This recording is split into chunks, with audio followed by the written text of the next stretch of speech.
ಇವತ್ತು ಸಚಿವರ ಜೊತೆ ಸುರ್ಜೇವಾಲಾ ಮೂರನೇ ದಿನದ ಸಭೆಯನ್ನು ಮಾಡ್ತಾರೆ. ಇವತ್ತು 8 ಸಚಿವರ ಜೊತೆ 1-to-1 ಮೀಟಿಂಗ್ ಮಾಡ್ತಾರೆ.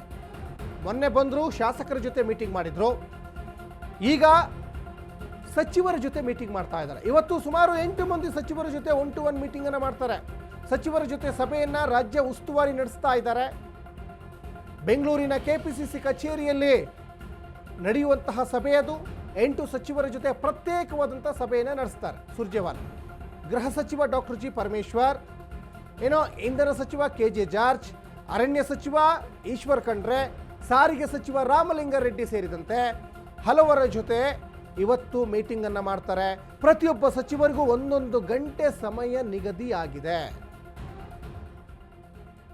ಇವತ್ತು ಡಾಕ್ಟರ್ ಜಿ ಪರಮೇಶ್ವರ್ ಅಂದರೆ ಗೃಹ ಇಲಾಖೆ, ಕೆಜೆ ಜಾರ್ಜ್ ಇಂಧನ ಇಲಾಖೆ, ಈಶ್ವರ್ ಖಂಡ್ರೆ ಅರಣ್ಯ ಇಲಾಖೆ, ಹೀಗೆ ಅವರವರ ಇಲಾಖೆಗಳಲ್ಲಿ ಈಗ ಇಂಧನ ಇಲಾಖೆಯ ಕಾರ್ಯವೈಖರಿ ಬಗ್ಗೆ, ಗೃಹ ಇಲಾಖೆಯ ಕಾರ್ಯವೈಖರಿ ಬಗ್ಗೆ, ಅರಣ್ಯ ಇಲಾಖೆಯ ಕಾರ್ಯವೈಖರಿ ಬಗ್ಗೆ, ವಸತಿ ಇಲಾಖೆಯ ಕಾರ್ಯವೈಖರಿ ಬಗ್ಗೆ ಪ್ರಶ್ನೆಗಳ ಸುರಿಮಳೆಯನ್ನೇ ಸುರ್ಜೇವಾಲಾ ಹರಿಸ್ತಾರೆ. ಅದಕ್ಕೆ ಸಚಿವರುಗಳು ಉತ್ತರ ಕೊಡಲಿಕ್ಕೆ ತಯಾರಾಗಿರಬೇಕು.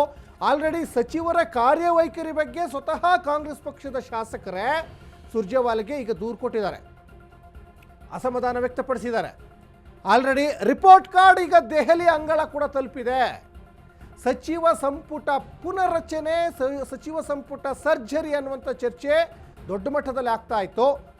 ಇನ್ನೊಂದು ಕಡೆ ಯಾವ ಸಚಿವರು ತಮ್ಮ ಕ್ಷೇತ್ರದಲ್ಲಿ ತಮ್ಮ ಇಲಾಖೆಯಲ್ಲಿ ಸರಿಯಾಗಿ ಕೆಲಸ ನಿಭಾಯಿಸಲ್ವೋ ಅವರಿಗೆ ಕೋಕ್ ಕೊಡ್ತಾರೆ ಅನ್ನುವಂಥ ಮಾತುಗಳು ದೊಡ್ಡ ಮಟ್ಟದಲ್ಲಿ ಕೇಳಿ ಬರ್ತಾ ಇತ್ತು.